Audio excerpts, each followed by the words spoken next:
Hello students, my name is Neha Sachdev and I am your English educator at Step Up Academy. I welcome you guys to Step Up Academy where you learn today and lead tomorrow. So with these motivating words, let's start with simple future tense. Tenses के बारे में तो हम already videos upload कर चुके हैं and hopefully आप देख भी चुके होंगे कि tenses होते क्या हैं, जिसमें हमने समझा था different types of tenses. All together there are 12 types of tenses.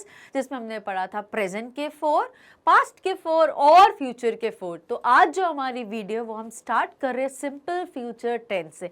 तो हिंदी में थोड़ा लेमैन में समझते हैं कि सिंपल फ्यूचर टेंस होता क्या है.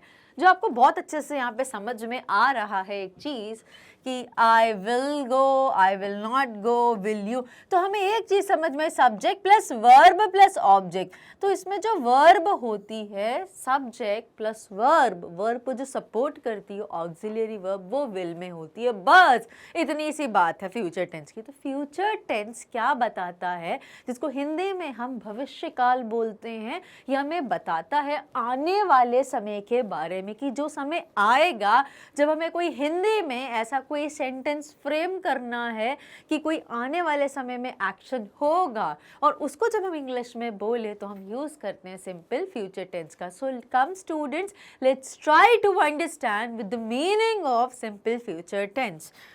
तो सबसे पहले हम समझेंगे कि इसका मतलब होता क्या है और ये कहाँ यूज किया जाता है. So here we go with the slide. The simple future tense is a tense that is used to represent an action. क्या बताने के लिए यूज किया जाता है? सारे टेंसेस के जैसे ये टेंस भी यूज किया जाता है to denote an action, to express an action और an event that takes place in the future. कोई भविष्य में एक्शन होगा या कोई आने वाले समय में कोई इवेंट होगा, ये बताने के लिए हम क्या यूज करते हैं? Simple future tense. One fact that you should keep in mind is that a simple future tense action starts and finishes in the future itself. वो start भी future में होगा और जाएगा भी future में. उसका past या present से कोई relevance नहीं होता है. So past, प्रेजेंट और आ गया फ्यूचर में. तो कोई एक्शन जो शुरू हुआ फ्यूचर पॉइंट ऑफ टाइम में और फ्यूचर में ही कंप्लीट होगा, प्रेजेंट से कोई रिलेशन नहीं है, वो होगा सिंपल फ्यूचर टेंस. तो ये हो गया हमारा जो now that is present point of time. कोई भी एक्शन इस पॉइंट इसके बाद में कभी भी शुरू हुआ हो उसको हम बोलेंगे सिंपल फ्यूचर टेंस. नाउ अब हम समझेंगे कि इसका स्ट्रक्चर क्या होता है या फॉर्मेट क्या होता है सिंपल फ्यूचर टेंस का. अगर हमें सेंटेंस को कंस्ट्रक्ट करना है डिफरेंट फॉर्म्स में, डिफरेंट फॉर्म्स क्या होते हैं सेंटेंस जिसके? अफर्मेटिव, जिसको हम पॉजिटिव बोलते हैं. देन कम्स द नेगेटिव, जहाँ पे नॉट लगाया जाता है, जहाँ पे ये बताया जाता है कि एक्शन नहीं होता है बीते हुए समय में, प्रेजेंट टाइम में या फ्यूचर में, जैसा भी. Then comes the interrogative, जहाँ पे प्रश्न पूछा जाता है. and the last comes the negative interrogative. ये negative interrogative कहाँ यूज किया जाता है? सस्पेक्ट करने के लिए या फिर ये मेजरली यूज होता है क्वेश्चन टैग्स की सेंस में. Now starting with the basic sentence that is positive or affirmative. तो सेंटेंस का रूल होता है सब्जेक्ट वर्ब प्लस ऑब्जेक्ट. मैंने बोला सेंटेंस का रूल होता है इंट्रोगेटिव सेंटेंस का रूल ये सब्जेक्ट वर्ब ऑब्जेक्ट का नहीं होता.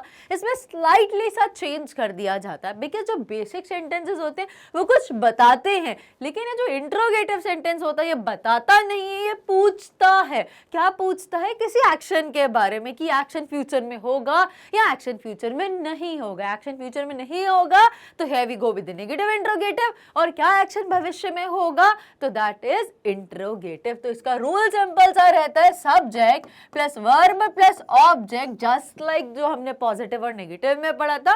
बस थोड़ा सा चेंज कर देते हैं. हम यहाँ पर स्टार्ट करते हैं ऑक्सिलियरी वर्ब से, हेल्पिंग वर्ब से या सपोर्टिंग वर्ब से. नाउ अब हमने इंट्रोडक्टरी स्लाइड में, सबसे पहली स्लाइड में ये समझा था कि विल एक वर्ड होता है जो यूज़ किया जाता है फ्यूचर बताने के लिए, कि मैं कल जाऊंगी, कल वो मेरे घर आएगा, कल हम वहाँ पे घूमने जाएंगे। कोई भी एक्शन प्रेजेंट के बाद वाले टाइम में, अभी जो चल रहा है दैट इज प्रेजेंट, अब से 1 मिनट बाद, अगले ही सेकेंड या 10 साल बाद कोई होगा, तो वो सारे एक्शंस कहाँ जाएंगे? सिंपल फ्यूचर टेंस में जाएंगे। अब थोड़ी सी एक बात करती हूँ जो हम बचपन से पढ़ते आए हैं। तो हमने बचपन में पढ़ा था कि आई और वी अगर सब्जेक्ट्स होते, that is first person singular, I, first person plural, that is we. I और वी के साथ हम फ्यूचर बताने के लिए शैल का यूज करते हैं rather than will.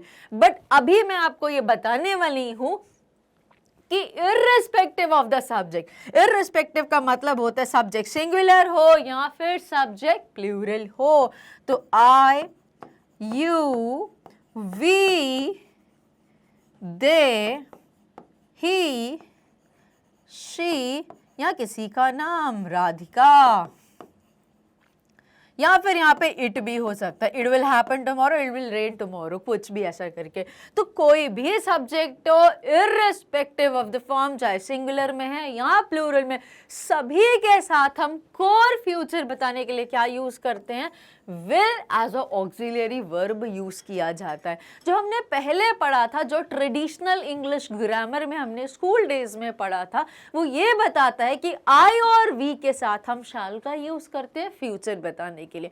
But modern day English में शैल को हटा दिया है फ्यूचर बताने में, और शैल को कहाँ पे प्लेस कर दिया है? मोडाल्स की कैटेगरी में। तो मोडाल्स के बारे में भी हम वीडियो जल्दी ही अपलोड करेंगे, जिसमें बताया गया है will, would, shall, should, can, could, may, might, ये सारे मोडाल्स होते हैं और इनका पर्पस क्या होता है। तो अगर आज के टाइम में मैं बोलूं आई शैल गो नाउ, तो इसका मतलब ये नहीं है कि मैं जाऊंगी, इसका मतलब है परमिशन लेने के लिए पूछा गया है, आई शैल गो नाउ, अब मुझे जाना चाहिए, सजेशन देने के लिए, यू शुड डू दैट, तो शैल का शुड हो जाता है। That is all a different thing, but आपको पता होना चाहिए क्योंकि traditional English grammar simple future tense के लिए हमें शैल के बारे में बताती थी। मॉडर्न ग्रामर थोड़ी सी काफी इजी हो गई है, जिसमें इर्रेस्पेक्टिव ऑफ द सब्जेक्ट सभी के साथ कॉमनली सिंपल फ्यूचर बताने के लिए हम क्या यूज करेंगे? Will as an auxiliary verb followed with the main verb. तो here we come with the sentence subject plus verb plus sorry object।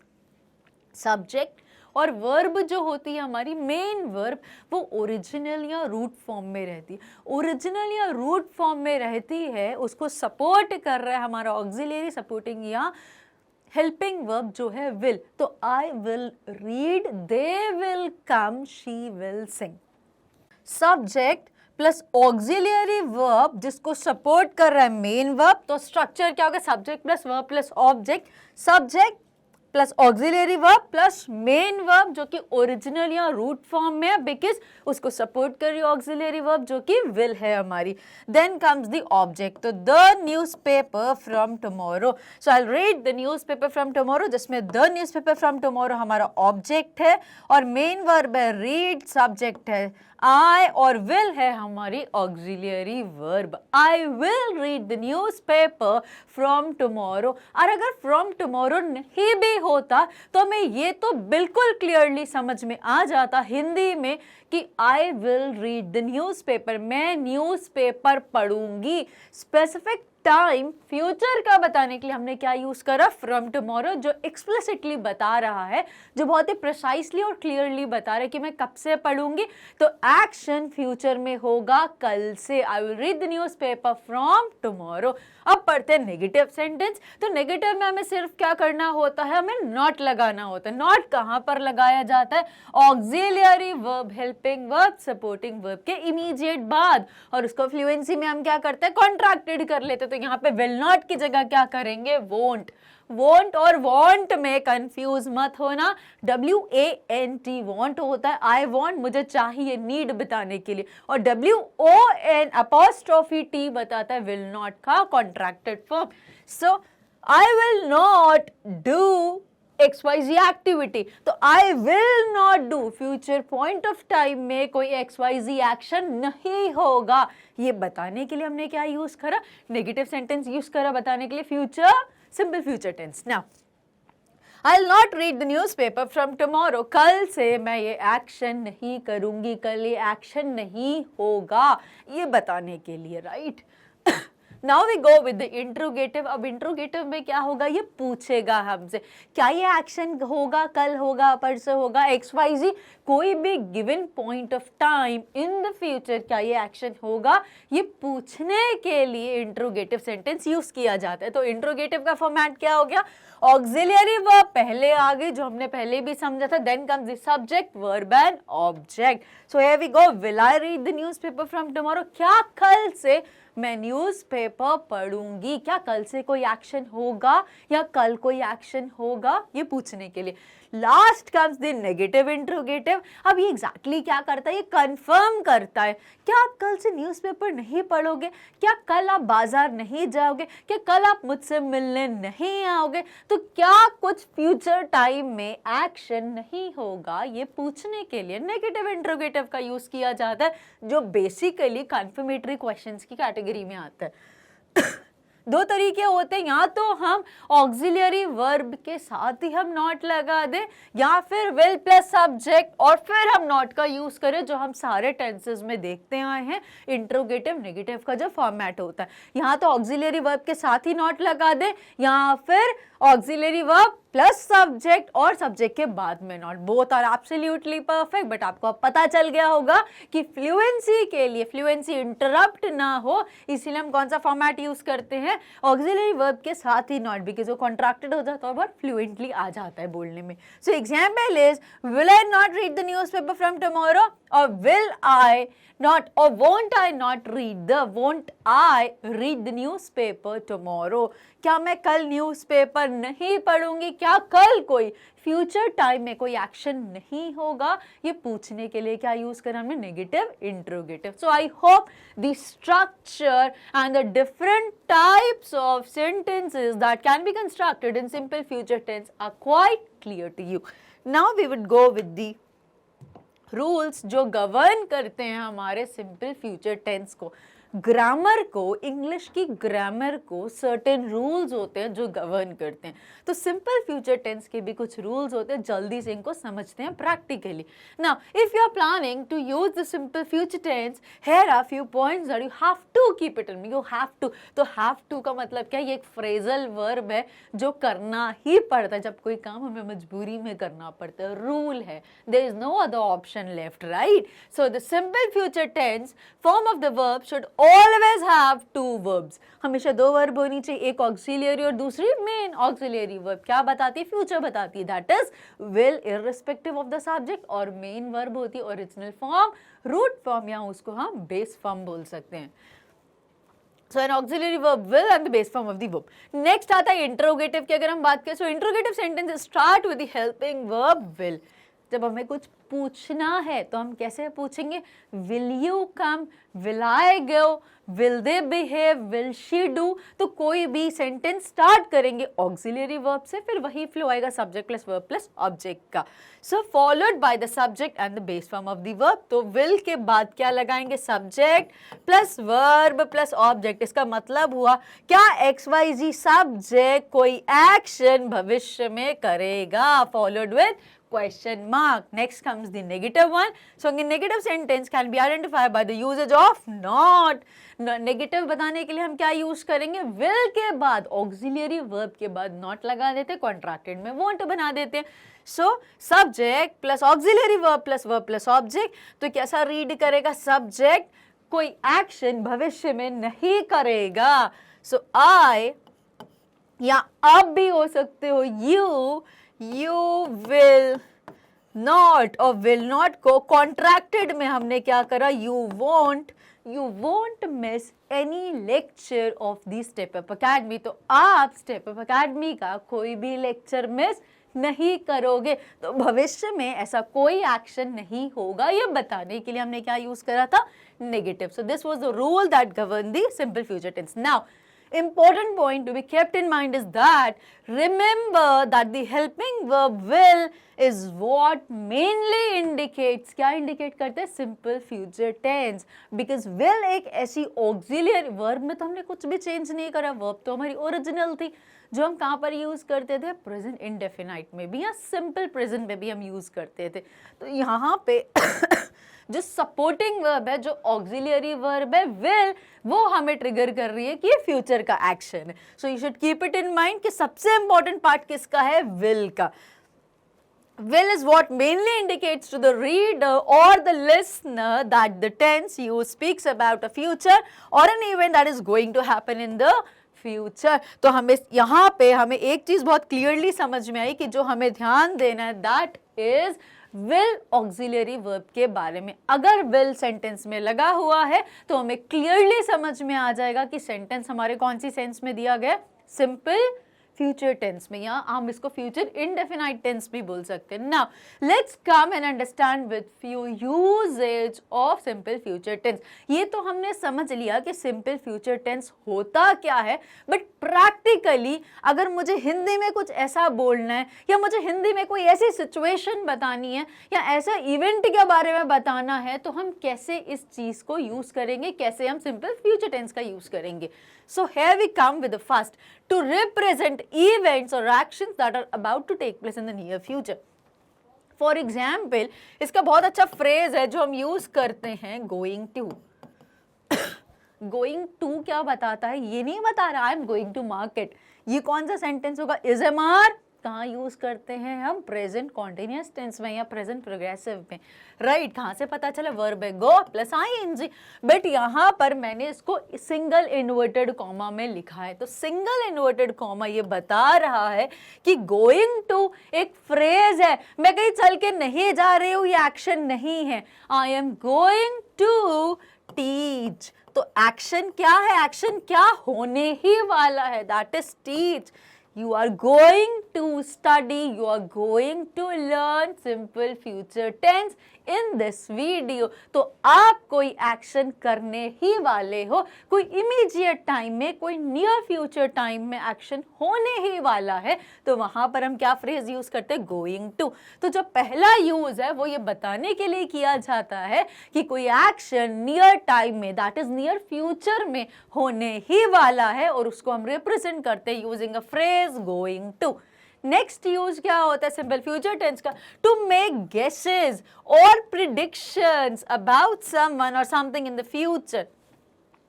हो सकता है कल वो हमारे घर आए, हो सकता है, इट्स जस्ट एन प्रिडिक्शन।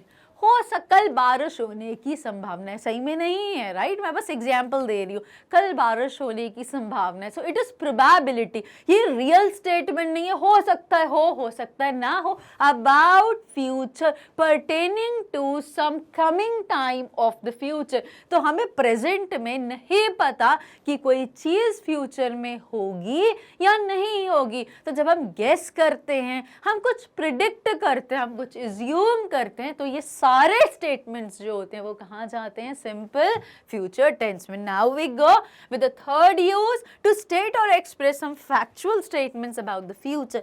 मुझे कोई फैक्ट के बारे में बताना है कि फॉर श्योर होगा ही होगा, कोई स्केड्यूल्ड एक्टिविटी है, हमारा टाइम टेबल बन चुका है और कल मैं आपको इस टॉपिक के बारे में पढ़ाऊंगी। So I will teach you about future perfect tense tomorrow. तो क्या होगा? स्टेटमेंट है, फैक्ट है कि ऐसा होगा ही होगा।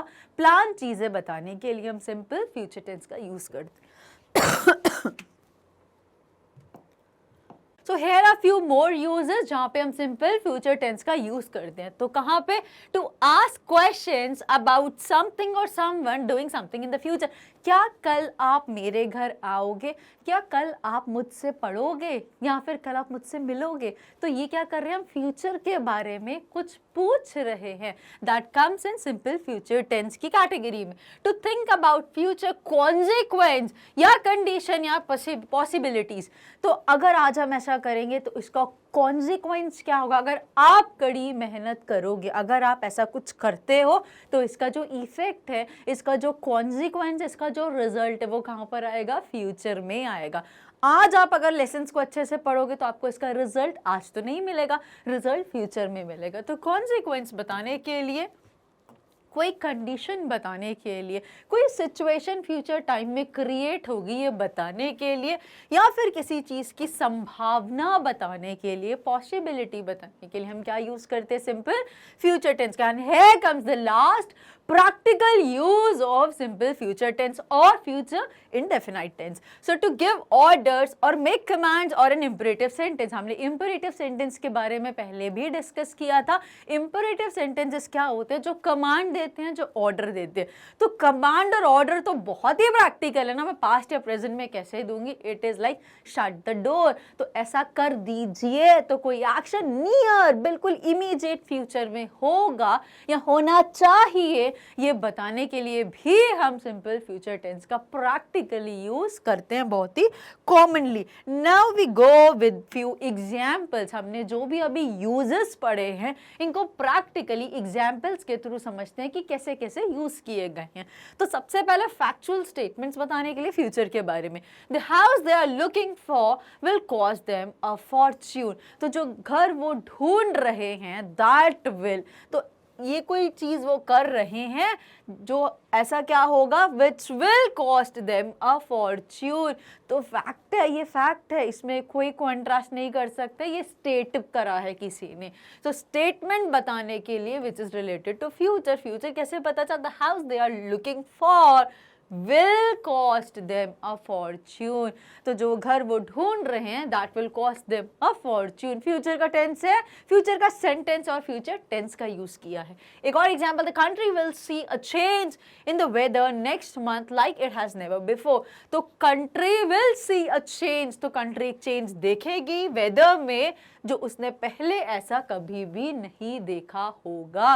तो कोई चीज भविष्य में होगी based on some research, studies, findings, उन्होंने ऐसा कंक्लूड करा। तो ये अब ये फाइंडिंग है जो फॉर श्योर क्लियर है, तो स्टेटमेंट है about the future. Next, asking questions about the future. जिस एग्जाम्पल मैंने आपसे पूछा था, आपने मुझे आंसर नहीं करा, will you come to my home tomorrow, क्या आप कल मेरे घर आओगे, मुझे आंसर कमेंट बॉक्स में जरूर बताइए। So will you be able to complete it in time, क्या आप इसको टाइम में कंप्लीट कर पाओगे। Won't she be ready to give the chief guest address on the annual day? ये वाला कौन सा था, ये भी इंट्रोगेटिव है और ये भी इंट्रोगेटिव है, बट ये कौन सा वाला है, विल नॉट, वोंट वाला, तो ये नेगेटिव इंट्रोगेटिव का example. Won't she be ready to give the chief guest address on the annual day, क्या वो एनुअल डे पे चीफ गेस्ट का एड्रेस करने के लिए रेडी नहीं होगी, क्या कोई action future point of time में नहीं होगा, ये पूछने के लिए क्या यूज करते हैं, नेगेटिव इंट्रोगेटिव, जो कि एग्जाम्पल से समझ में आया। Now we go with further more examples. Thinking about future consequence, possibilities or conditions, Larry told me that he'll be able to come to the party only if his sister agrees to drop him off at the venue. तो क्या बता रहे, condition बता रहे, अगर ऐसा होगा तो ही फ्यूचर में एक्शन होगा। तो फ्यूचर टेंस बताने के लिए कहाँ हमने यूज करा, कॉन्सिक्वेंस, पॉसिबिलिटीज या कंडीशन। अगर ये चीज हुई, अगर ये पॉसिबल हुआ मेरी बहन के लिए, मुझे कल वेन्यू पे ड्रॉप करेगी तो ही मैं पार्टी अटेंड करूंगी। So Larry told me that he will be able to come, तो सब्जेक्ट क्या है, he will be, फ्यूचर में कोई एक्शन होगा, he'll be able to attend the party where, condition क्या है, जब उसकी बहन अग्री करेगी कि उसको वेन्यू पे ड्रॉप कर दे। Now, if she doesn't take this seriously, she'll get into a lot of trouble, अगर वो इस चीज को बहुत सीरियसली ध्यान ना दे, so she will get into trouble, तो वो प्रॉब्लम में फंस जाएगी। अगर ऐसा होगा तो उसकी कंडीशन बता रहे हैं, कॉन्सिक्वेंस बता रहे हैं, अगर वो अभी ध्यान नहीं देगी तो एज अ रिजल्ट वो प्रॉब्लम में फंस जाएगी, राइट। सो इसीलिए आपको भी बोल रही हूँ कि अभी ध्यान दे दो, बाद में प्रॉब्लम नहीं होगी, राइट। सो लास्ट है गिविंग ऑर्डर्स और कमांड, ऑर्डर देने के लिए, कमांड्स देने के लिए। Example, you will have to submit all your assignments by Monday. You will have to study my lessons regularly and religiously without fail. ठीक है? So you'll need to provide me all the supporting documents if you want the loan to be sanctioned as soon as possible. तो order क्या दे रहे हैं? You will need to provide me. आपको ऐसा करना ही पड़ेगा फ्यूचर में अगर आपको ऐसी ऐसी चीजें चाहिए. So here we end with the topic future indefinite tense, जिसको हम सिंपल फ्यूचर टेंस भी कहते हैं. So I hope the video was very productive to you. And if you want to know more about the step up academy, क्या क्या courses होते हैं, कौन कौन सी यूनिवर्सिटी से एफिलिएटेड है, तो इन सारी चीज़ों की इन्फॉर्मेशन के लिए you can do visit our official website by www.stepupacadmy.ind.in. और चैनल को लाइक, शेयर और सब्सक्राइब करना तो कभी भी ना भूलिए. Thank you very much for viewing the channel.